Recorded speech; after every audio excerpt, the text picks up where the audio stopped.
topic of bonding, okay? And today we're going to look at drawing Lewis dot structures for covalent compounds, all right?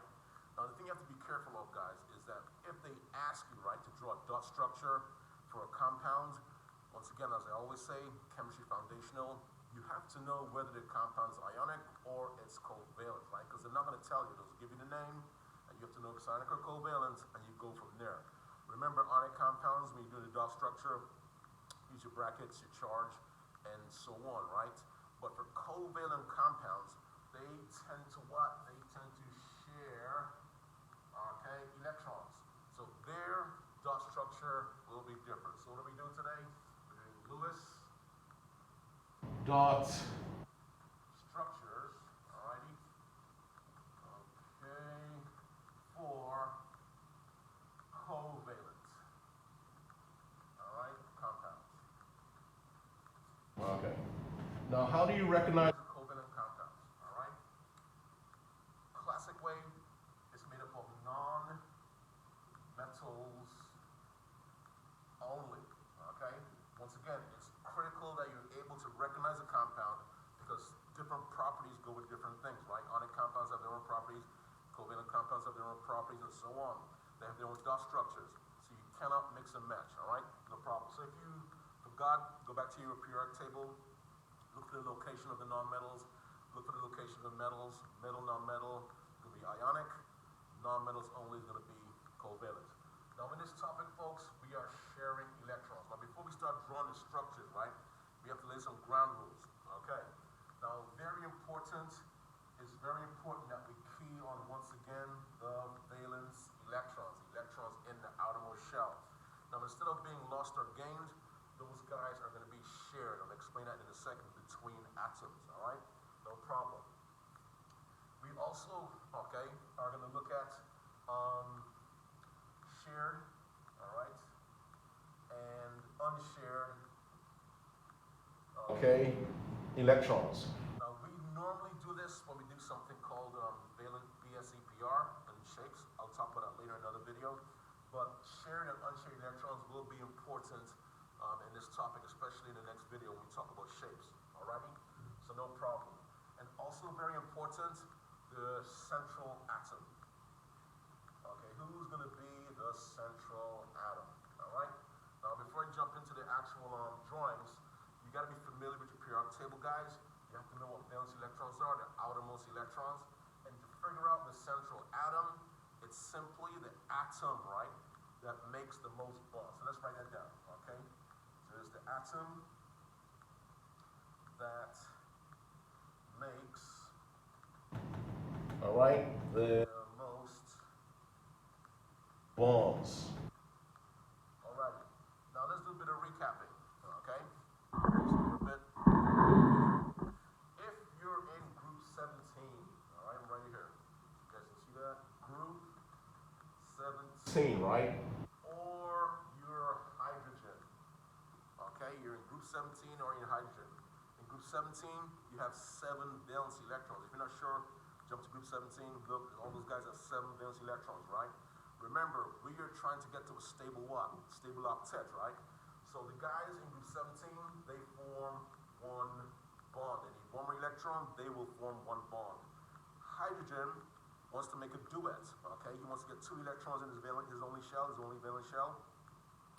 And he wants to be like helium, right? So he also forms one bond only, that's it. So if you find yourself putting a whole bunch of lines in hydrogen, major violation, okay? Also with the guys in group 17, they only form one bond. If you're in group 16, okay? Notice a pattern, guys. The guys in group 16, oxygen, sulfur, so on, have 6 valence electrons. They want to make how many bonds, okay? They have 6 plus 2 is 8. So they're going to want to make 2 bonds. Look to the circle right there. That's the number of bonds they want to form. Look at the pattern. If you're in group 15, okay, group 15, 5 valence electrons, you're going to want to make 3 bonds. Now, why are we going over this? This is the building code, people. If you don't know the building code, it's like driving, as I always say, without understanding what the traffic lights mean, eventually it's going to end up bad, right? So, group 17, hydrogen, form one bond. Group 16, 2 bonds. If you're in group 15, 3 bonds. What's the pattern? If you're in group 14, like carbon and silicon, those guys, okay, you're going to form how many bonds? 4 valence electrons. You want a stable octet, you will form 4 bonds. Okay, so there we go. Now we can move into drawing some structures. Alrighty, so let's go over here. Alrighty, now bam. Alright, I have a couple of guys on the board right here. Let's run through these guys. So here's what you want to do. Let's say they asked you, right? To do this guy right here, this hydrogen chloride, HCl, alright, or hydrogen, okay? You simply make sure that is it ionic or covalent, that's the first thing, alright? So, H is a non-metal, right? Cl is a non-metal, putting Nm for short. They're both non-metals, so automatically those guys are covalent. The next thing you say to yourself, they are going to share electrons, alright? It's called the thing share electrons, so I have to show sharing, alright? You ask yourself, okay, how many valence electrons does hydrogen have? You look in the reference table. Now after a bit of repetition, like we know hydrogen has only 1 electron, and that's his valence electron, right? Okay, so it's a place above group 1, but it's not an alkali metal. He has only 1 valence electron, so you can put an H down, bam. You can put a little dot, or you can put a little X. Either or, it doesn't matter to represent that valence electron. Okay, now you have Cl right here, right? You go to group 17, Cl is there. It has 7 valence electrons. Now guys, you need your reference tables, people, your periodic tables, all right? If you're not sure about how many valence electrons, you don't want to guess, you look at your periodic table, all right? So chlorine, okay, has 7 valence electrons. Now here's the deal, guys. Anytime we show bonding, we sort of kind of want to show it between the elements, alrighty? So we understand, right, that chlorine only needs one more electron to get to H, right? And hydrogen only needs 1 more, okay? So we're going to use dots. 1, 2, 3, 4, 5, 6, 7, right? We got 7 dots on the chlorine. We got 1 X, little X there for the hydrogen. What they're going to do, they're not going to lose or gain, people. What they're going to do, they are going to share, alrighty? Bam, they're going to share, okay? And right there, you're done. That's a dot structure for HCl, okay? Sometimes, right, it's written as this, H, a line here, and a Cl there, and you put the dots around here, okay? So anytime you see a line between elements, that represents something called a single, right? A single covalent bond, alrighty? Bam. A single covalent bond contains 2 electrons, but this is a bit of a shorthand how they represent it sometimes. But for now, when we're starting out, right, let's use the dots and show our actual circlet to show what we know what we're doing, right? No problem. That guy's done. Okay, let's use this guy right here, H2O. Now, once again, who's going to be the central atom in here? Now, for the first guy right here, we didn't really need a central atom because there's only 2 things, so there's no central atom, right? But if you have like at least 3 elements in the compound, you want to make sure you know your central atom. So, we have hydrogen, 2 of them, and we have oxygen, right? We agree that they're both non-metals, right? So once again, non-metals only is going to be what? Is going to be covalent. They're going to share electrons, no loss or gain, right? Okay. It just so happens oxygen's in group 16. Yes, 6 valence electrons. 6 plus 2 is 8, so he forms 2 bonds, right? Hydrogen, we know, has only 1 electron.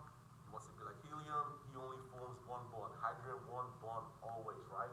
So our oxygen is the best candidate to be the central atom. So you write him down first. Bam. Okay.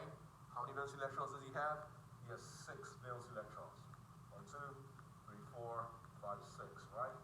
And hydrogen is here. Bam. And here. Bam. All right. Now, ladies and gentlemen, here's the deal. You're probably asking yourself, right? How come I'm drawing it like this, right? This will be in the next video. Why I'm drawing it like this, okay? Because you're thinking, how come I can't draw the arms are straight out, right? There's a reason because of that. It deals with shared or unshared electrons. We'll talk about that later. That's another topic, yes?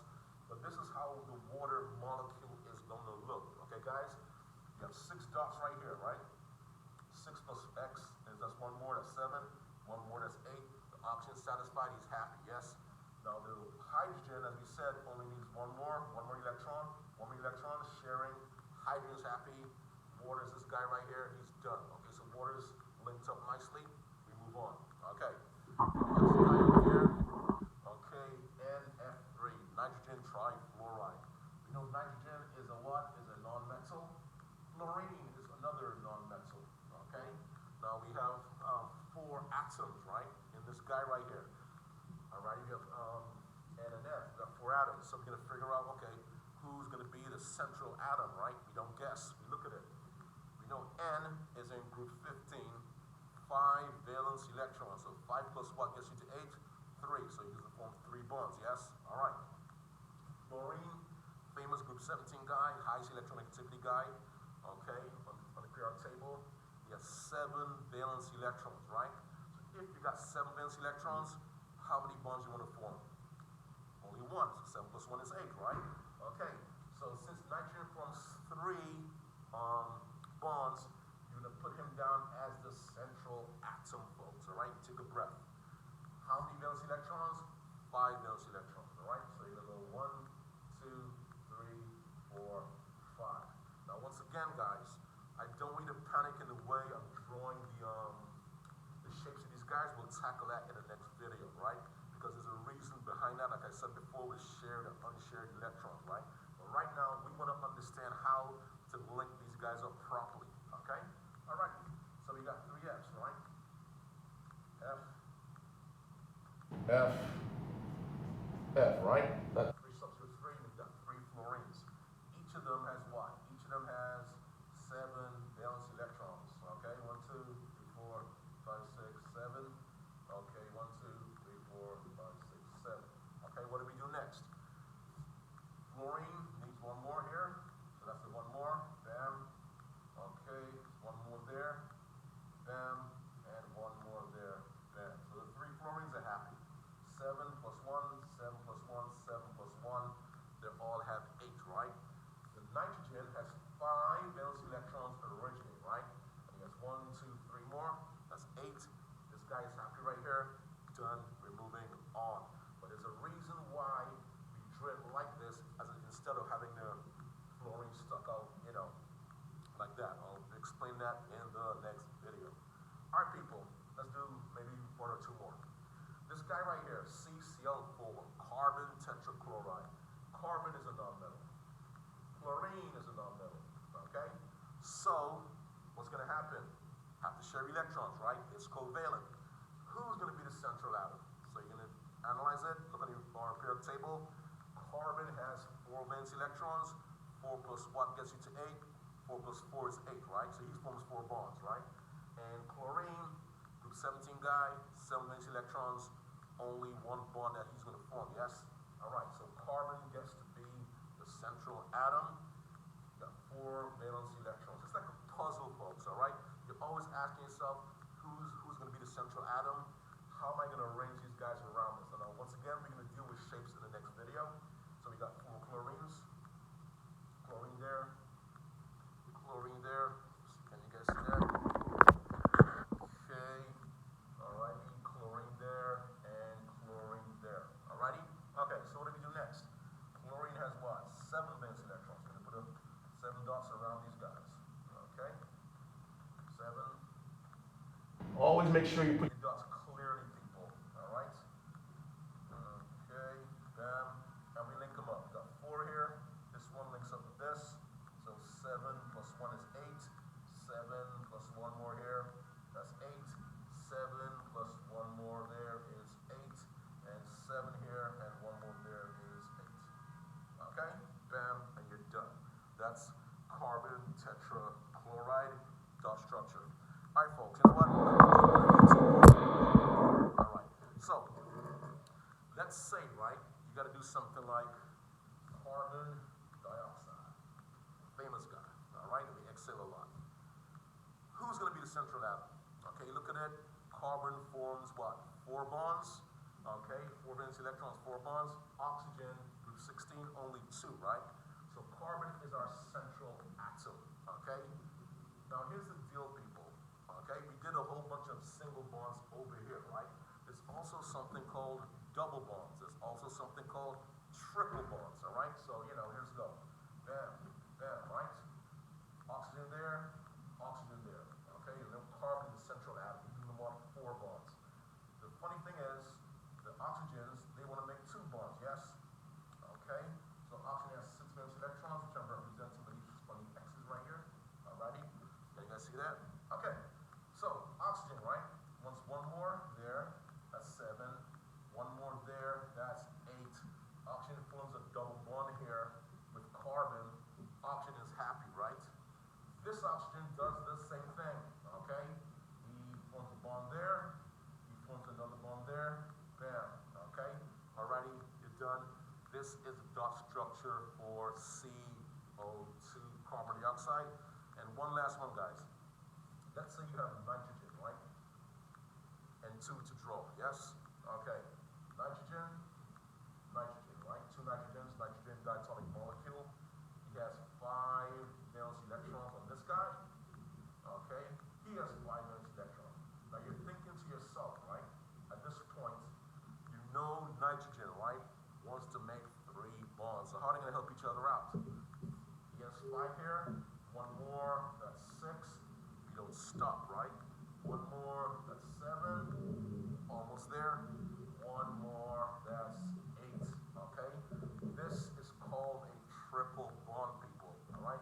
Called a triple covalent bond. Okay? This is called this guy right here, they're called double covalent bonds. Okay? So what do we have? We have 2 double covalent bonds right there. We have a triple bond right there. Alright guys, as always, hard work with sacrifice equals success.